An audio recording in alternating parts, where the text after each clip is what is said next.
Back to Clean News UP. चलिए देखते हैं उत्तर प्रदेश की 25 फटाफट बड़ी खबरों को। इससे पहले आप न्यूज को कहां से देख रहे हैं हमें कमेंट में बताना बिल्कुल ना भूलें। साथ ही हमारे फेसबुक पेज को भी फॉलो करें। फेसबुक पेज का लिंक डिस्क्रिप्शन में दिया गया है।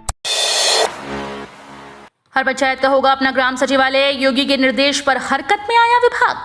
प्रदेश में नई सरकार के गठन के साथ ही जल्द ही राज्य की हर ग्राम पंचायत का अपना ग्राम सचिवालय होगा। इस ग्राम सचिवालय में पंचायत सहायक, बैंकिंग सखी और ग्राम प्रधान मौजूद रहेंगे। ये ग्रामीणों को न सिर्फ सरकारी योजनाओं के लाभ पाने के लिए आवेदन पत्र उपलब्ध करवाएंगे, बल्कि इस बाबत उनका मार्गदर्शन भी करेंगे। ग्रामीणों के पंचायत से संबंधित अन्य समस्याओं का भी निराकरण होगा। मुख्यमंत्री पद की दूसरी बार शपथ लेने के बाद योगी आदित्यनाथ जी ने सभी सरकारी विभागों के आला अफसरों के लिए जो निर्देश जारी किए, उसमें 3 बिंदु पंचायती राज विभाग से जुड़े हुए हैं। यूपी बोर्ड परीक्षा 2022 हाईस्कूल व इंटर के 18,976 परीक्षार्थियों ने छोड़ी परीक्षा। माध्यमिक शिक्षा परिषद की बोर्ड परीक्षा में कड़ाई का असर दिखने लगा है। हिंदी के प्रश्न पत्र से ही परीक्षा छोड़ने का सिलसिला शुरू हुआ तो बदस्तूर जारी है। सोमवार को हाईस्कूल व इंटरमीडिएट के 18,976 परीक्षार्थी परीक्षा छोड़ दिए। वहीं किसी भी केंद्र पर नकलची पकड़े जाने की कोई सूचना नहीं है। सोमवार को पहली पाली में कुल 270 परीक्षा केंद्रों पर हाईस्कूल की चित्रकला और इंटर की भूगोल विषय की परीक्षा हुई। इसमें हाईस्कूल में पंजीकृत 78,191 परीक्षार्थियों में 62,336 परीक्षार्थियों ने परीक्षा दी। वहीं 15,855 परीक्षार्थी परीक्षा देने नहीं पहुंचे। मंदिर निर्माण के 200 पत्थरों की पहली खेप पहुंची अयोध्या। दिसंबर 2023 तक होगा पूरा। राम जन्मभूमि पर भव्य मंदिर निर्माण का कार्य प्रगति पर है। मंदिर के फर्श को तैयार करने में लिए प्लिंथ के लेयर को बनाया जा रहा है। तो वहीं राम मंदिर निर्माण के भूतल पर लगाने वाले राजस्थान में तराशे गए पत्थर अब अयोध्या पहुंचने लगे हैं और 200 पत्थरों की पहली खेप राम जन्मभूमि परिसर में पहुंच गई है। राम मंदिर निर्माण के लिए राजस्थान में पत्थरों की तराशी का कार्य किया जा रहा है, जिसके लिए 4 कार्यशालाएं चलाई जा रही हैं, जहां से सुंदर व प्राचीन आकृति की नक्काशी किए जाने के बाद पत्थरों को राम जन्मभूमि परिसर में लाया जा रहा है। बंद होगी कोरोना की कॉलर ट्यून, सरकार जल्द करेगी ऐलान। आप जब भी किसी को कॉल करते हैं तो कोरोना की कॉलर ट्यून पूरा ऑडियो बजने के बाद ही रिंग जाती है, लेकिन अब लोग इस कॉलर ट्यून से बेहद परेशान हो गए हैं, इसलिए सरकार अब इनकी दिक्कत को दूर करने जा रही है।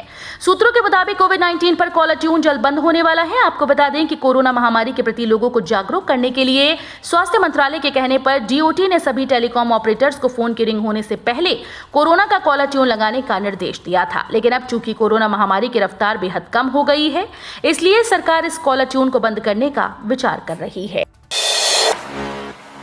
नया नोएडा में विदेशों की तरह होगा ट्रांसपोर्ट हब, अतिक्रमण से भी मिलेगी मुक्ति। नया नोएडा भारत और विदेशों के टॉप औद्योगिक शहरों की सुविधाओं से संजोकर बसाया जाएगा। यहाँ अमेरिका के शिकागो की तरह ट्रांसपोर्ट हब मिलेगा, तो दूसरी तरफ ये पूरी तरह से अतिक्रमण मुक्त होगा। इसके लिए मास्टर प्लान तैयार कर रही school of planning and architecture Bharat व विदेशों के टॉप औद्योगिक शहरों का अध्ययन कर रही है। सभी बेहतर चीजों को प्राथमिकता देते हुए SPA 2041 का मास्टर प्लान तैयार कर रही है। दादरी व बुलंदशहर के 80 गाँव की जमीन पर नया नोएडा बसाया जा रहा है। पेंशन धारक हो जाएं सावधान, गलत तरीके से पेंशन लेने वालों पर बड़ी सख्ती, रद्द होंगे आवेदन। पेंशन धारक अब गलत तरीके से पेंशन योजना का लाभ नहीं ले सकेंगे। पेंशन लेने वाले गाजियाबाद जिले के सभी पेंशन धारकों का सत्यापन शुरू कर दिया गया है। सत्यापन का कार्य 31 मार्च तक पूरा किया जाएगा। जो भी गलत दस्तावेज लगाकर पेंशन का लाभ लेता पाया जा रहा है, उसकी पेंशन निरस्त की जा रही है। अब तक 100 से ज्यादा आवेदन निरस्त किए जा चुके हैं। जनपद, ग्रामीण और शहरी क्षेत्र में वर्तमान में कुल 48,422 वृद्धावस्था, विधवा और दिव्यांग पेंशन धारक हैं। लोग कई बार गलत दस्तावेज लगाकर पेंशन के लिए आवेदन कर देते हैं। अनोखा संयोग, हिंदू मुस्लिम ईसाई 8 दिन साथ रखेंगे उपवास, रोजा, व्रत और लेंट एक साथ होगा। अगले महीने के 8 दिन हिंदू, मुस्लिम और ईसाई तीनों धर्मों के लोग एक साथ अपनी अपनी धार्मिक रीति रिवाज के अनुसार उपवास रखकर प्रार्थना करेंगे। हिंदू समाज के लोग व्रत, मुस्लिम समाज के लोग रोजा और ईसाई समाज के लोग लेंट यानी उपवास रखेंगे। ईसाई समाज का 40 दिन उपवास 2 मार्च से चल रहा है। वहीं 2 मार्च से वासंतिक नवरात्र शुरू होने से सनातन धर्मी 9 दिवसीय उपवास रखेंगे। उधर 3 अप्रैल से रमजान शुरू होने के कारण मुस्लिम रोजे की रवायत निभाएंगे। मुस्लिम रोजे के दौरान पानी भी नहीं पीते। इस्लामिक कैलेंडर के मुताबिक रमजान का पवित्र महीना 3 अप्रैल से शुरू होगा। हालांकि चांद पर निर्भरता के कारण ये एक दिन आगे या पीछे संभव है। नई योगी सरकार में शासन के कई IAS अफसरों का बदलेगा दायित्व। नई योगी सरकार का गठन हो चुका है। अब इंतजार है तो मंत्रिमंडल बंटवारे का। मंत्रियों को विभाग मिलने के बाद सबसे पहले शासन में बैठे अपर मुख्य सचिव व प्रमुख सचिव स्तर के अधिकारियों के तबादले की तैयारी है। उच्च स्तर पर इसके लिए मशक्कत शुरू हो चुकी है। माना जा रहा है कि प्रमुख पदों पर बैठे कई IAS अफसरों के दायित्वों में फेरबदल होगा। गर्मी का सितम नहीं होगा कम, आने वाले दिनों में कैसा रहेगा मौसम? मार्च के महीने में ही गर्मी डराने लगी है। लखनऊ समेत प्रदेश में सभी जगहों पर गर्मी अपने पीक पर है। इसके साथ ही अधिकतम तापमान भी 40 डिग्री तक पहुंच गया।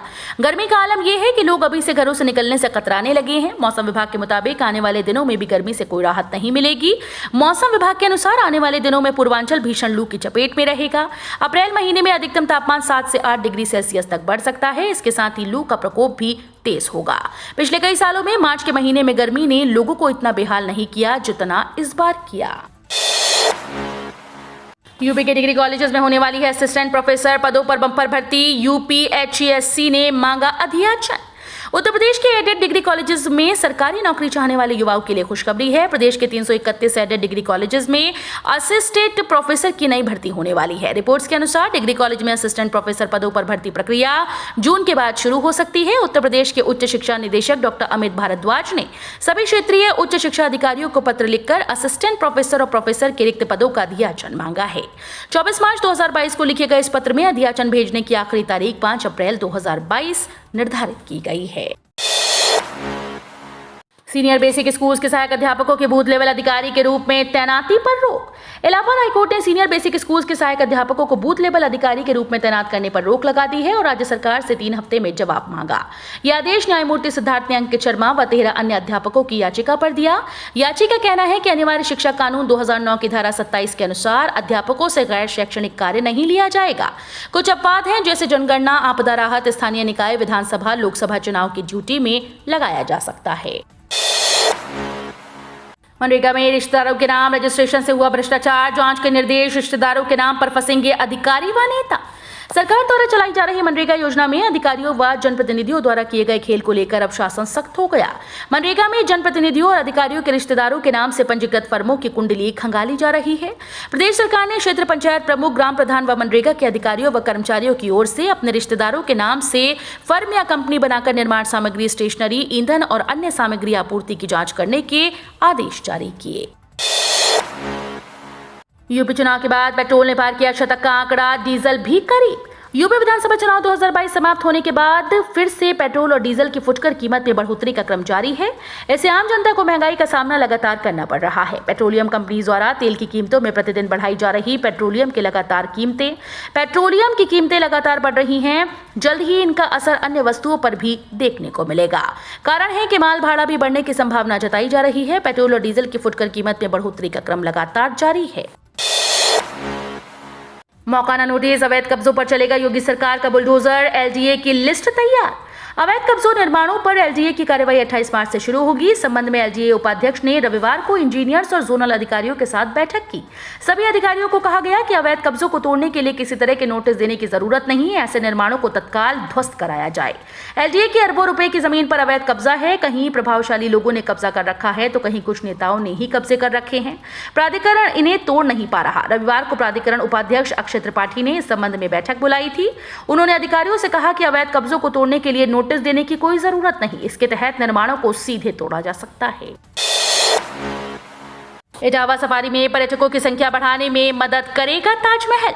बेमिसाल खूबसूरती के कारण देश दुनिया के पर्यटकों के आकर्षण का केंद्र ताजमहल अब चंबल के बीहड़ों में बसे इटावा सफारी में पर्यटकों की आवक बढ़ाने में मदद करेगा।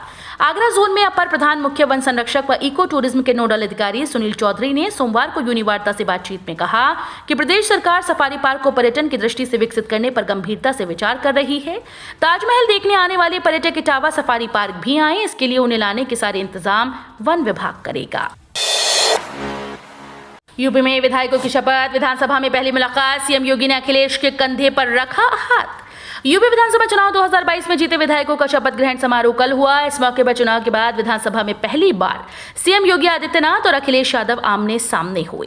राजनीति अपनी जगह है, लेकिन जब दो नेता एक दूसरे से मिलते हैं तो कैसी गर्मजोशी दिखाते हैं, इसका एक नजारा सोमवार को उत्तर प्रदेश की विधानसभा में देखने को मिला। सीएम योगी ने सबसे पहले शपथ ली। वो जैसे ही अखिलेश यादव के सामने पहुंचे, अखिलेश यादव ने उठकर उनका अभिवादन किया। इसके बाद दोनों नेताओं ने मुस्कुराते हुए हाथ मिलाया। इसी दौरान सीएम योगी ने अखिलेश यादव के कंधे पर हाथ भी रखा। केवल बेंच बदल गई। विधानसभा में शपथ के बाद बोले अखिलेश यादव, बताया कैसी होगी विपक्ष की भूमिका। समाजवादी पार्टी के अध्यक्ष और करहल सीट से जीतकर विधानसभा पहुंचे अखिलेश यादव ने सोमवार को विधायक के रूप में शपथ ली। पहली बार विधायक बनकर विधानसभा पहुंचे अखिलेश यादव ने कहा कि वो इस सदन में पहले भी रह चुके हैं, सिर्फ बेंच बदल गई है। पहले सत्ता पक्ष में थे, अब विपक्ष में रहना है। उन्होंने ये भी कहा कि वो सकारात्मक विपक्ष की भूमिका अदा करेंगे। विधानसभा में शपथ के बाद बाहर निकले अखिलेश यादव ने मीडिया कर्मियों से कहा, मैं विधानसभा में रहा हूं, केवल बेंच बदल गई है। मैं पहले पक्ष में बैठता था, अब विपक्ष में बैठता हूं। सतीश महाना का यूपी विधानसभा का स्पीकर बनना तय, सीएम योगी की मौजूदगी में किया नामांकन। भारतीय जनता पार्टी के विधायक सतीश महाना उत्तर प्रदेश की 18वीं विधानसभा के अध्यक्ष बनने के लिए पूरी तरह से तैयार हैं। सोमवार को महाना ने अपना नामांकन पत्र दाखिल किया। विधानसभा से मिली जानकारी के अनुसार सतीश महाना ने विधानसभा के प्रमुख सचिव प्रदीप कुमार दुबे को अपना नामांकन पत्र सौंपा। इस मौके पर उनके साथ सीएम योगी आदित्यनाथ, उप मुख्यमंत्री केशव प्रसाद मौर्य व ब्रजेश पाठक और वरिष्ठ मंत्री सूर्य प्रताप शाही समेत कई प्रमुख लोग मौजूद थे। बैंकों की हड़ताल से 1 अरब का लेन देन प्रभावित। केंद्रीय श्रमिक संगठनों के आह्वान पर सोमवार को जिले में बैंक, बीमा व डाक समेत सभी वित्तीय संस्थानों के कर्मचारी हड़ताल पर रहे। बैंक की हड़ताल से करीब 1 अरब का लेन देन प्रभावित हुआ। वहीं बैंक बंद होने के कारण आम आदमी को भी मुश्किल का सामना करना पड़ा। देश भर के 10 श्रमिक संगठनों ने 12 सूत्रीय मांगों को लेकर 2 दिवसीय हड़ताल का आह्वान किया। राष्ट्रव्यापी हड़ताल के कारण बैंक, बीमा, BSNL, आयकर, पोस्ट ऑफिस, मेडिकल रिप्रेजेंटेटिव आदि अपना काम ठप रखे। हिंदुओं को अल्पसंख्यक का दर्जा दे सकेंगे राज्य, सुप्रीम कोर्ट में केंद्र सरकार के हलफनामे का मतलब समझिए। केंद्र सरकार ने कहा कि राज्य सरकारें भी अपने यहाँ की अल्पसंख्यक आबादी की पहचान कर सकती हैं और उन्हें अल्पसंख्यक समुदाय का दर्जा दे सकती हैं। केंद्र ने सुप्रीम कोर्ट को दिए हलफनामे में कहा कि किसी राज्य में कोई समुदाय, धर्म या भाषा के आधार पर अल्पसंख्यक है तो उसे अल्पसंख्यक दर्जा दिया जा सकता है। बीजेपी नेता अश्विनी उपाध्याय ने शीर्ष अदालत में याचिका देकर कहा था कि देश के 10 राज्यों में हिंदू अल्पसंख्यक हैं, लेकिन वहां हिंदुओं की जगह स्थानीय बहुसंख्यक समुदायों को ही अल्पसंख्यक हितैषी योजनाओं का लाभ दिया जा रहा है। सरसों तेल की कीमत में भारी गिरावट, तुरंत करें खरीदारी, जानिए ताजा भाव। भारत में महंगाई लगातार बढ़ती जा रही है, जिससे आम लोगों की जेब पर बोझ बढ़ गया। पेट्रोल डीजल की कीमत देश भर में 7वें आसमान पर है। कुछ शहर तो ऐसे हैं जहां पेट्रोल के दाम शतक लगा चुके हैं। दूसरी ओर खाद्य पदार्थों की कीमतों में रफ्तार बनी हुई है। दालें, सब्जियां और सरसों तेल का भाव बहुत ऊपर चल रहा है। फिर भी आप अगर सरसों तेल की खरीदारी करना चाहते हैं तो मौका न गंवाएं। जल्द ही शुरू सरसों तेल की खरीदारी कर महंगाई से बच सकते हैं, क्योंकि आने वाले दिनों में इसकी कीमतों में इजाफा देखने को मिल सकता है। सरसों तेल इन दिनों उच्चतम स्तर से करीब 30-40 रुपए सस्ते में बिक रहा है। सरसों तेल 3 रुपए की गिरावट के साथ अब 165 रुपए प्रति लीटर बिक रहा है। योगी सरकार 2.0 युवाओं को 100 दिनों में ही देगी रिटर्न गिफ्ट, 20,000 सरकारी नौकरियों का लक्ष्य तय। उत्तर प्रदेश विधानसभा चुनाव में युवाओं का भरपूर वोट पाने वाली भारतीय जनता पार्टी ने नई सरकार में नए लक्ष्य तय किए। युवाओं को पहला रिटर्न गिफ्ट अगले 100 दिनों में देने की तैयारी है। सरकार की ओर से घोषणा की गई कि इस अवधि में 20,000 युवाओं को सरकारी नौकरी, जबकि 50,000 रोजगार के अवसर उपलब्ध कराए जाएंगे। अगले 5 वर्ष में कुल 5 करोड़ लोगों को स्वरोजगार देने के लक्ष्य के साथ तैयारी शुरू कर दी गई। भाजपा ने इस विधानसभा चुनाव के दौरान जारी किए गए लोक कल्याण संकल्प पत्र में दावा किया था कि 2017 से 2022 तक 5 वर्ष में 3 करोड़ से अधिक रोजगार या स्वरोजगार दिए। कानपुर उन्नाव के बीच नया गंगा पुल, 247 करोड़ का प्रोजेक्ट बनकर तैयार। कानपुर उन्नाव के बीच एक नया गंगा पुल बनने जा रहा है, जिसकी लागत 247 करोड़ रुपए है। ये गंगा पुल 2 भागों में बनाया जाएगा। राज्य सेतु निगम के द्वारा गंगा पुल का प्रोजेक्ट बनाया गया है, जिसे मुख्यालय PWD भेजा गया। सेतु निगम द्वारा मिली जानकारी के अनुसार पहले गंगा पुल झाड़ी बाबा की नहरिया से बनाने की योजना थी, लेकिन रास्ते में कई बिल्डिंग होने के कारण इसे प्रोजेक्ट को खारिज कर दिया गया, जिसके बाद एक नया प्रोजेक्ट बनाया गया। नए प्रोजेक्ट के अनुसार कानपुर की तरफ कोई एप्स मैदान से पुराने गंगा पुल के समानांतर नया पुल बनाया जाएगा। BHU साइबर लाइब्रेरी में देर रात तक अध्ययन करने वाली छात्राओं की सुविधा और सुरक्षा का विश्वविद्यालय करेगा इंतजाम। बनारस हिंदू विश्वविद्यालय के केंद्रीय ग्रंथागार स्थित साइबर स्टडी सेंटर में देर रात तक अध्ययन करने वाली छात्राओं की सहूलियत व सुरक्षा के लिए जल्द ही विश्वविद्यालय प्रशासन पुख्ता इंतजाम करेगा। इसके खातिर छात्राओं, महिला संकाय सदस्यों, महिला छात्रावासों के संरक्षक संघ बैठक होगी। उस बैठक में ही लिया जाएगा ये महत्वपूर्ण निर्णय। हालांकि स्टडी सेंटर में सोमवार 28 मार्च से रात्रिकालीन अध्ययन की सुविधा बहाल कर दी गई है। रूस यूक्रेन जंग में दुनिया में बढ़ रहा भारत का कद, चीन के बाद अब इस देश के विदेश मंत्री करेंगे दौरा। रूस और यूक्रेन के बीच पिछले 1 महीने से चल रही जंग में भारत अपनी तटस्थ नीति के चलते दुनिया का पावर सेंटर बनता जा रहा है। अभी चीन के विदेश मंत्री अचानक भारत दौरा करके गए हैं। अब रूस के विदेश मंत्री सर्गेई लावरोव के भारत आने की खबर आई है।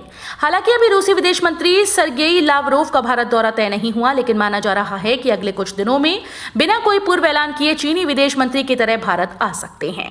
सूत्रों के मुताबिक रूसी विदेश मंत्री के इस दौरे में आर्थिक संकट में फंसी रूसी अर्थव्यवस्था को बाहर निकालने पर चर्चा की जाएगी। तो ये थी आज की 25 फटाफट बड़ी खबरें। अगर आपको न्यूज पसंद आई हो तो वीडियो को लाइक और शेयर जरूर करें। धन्यवाद।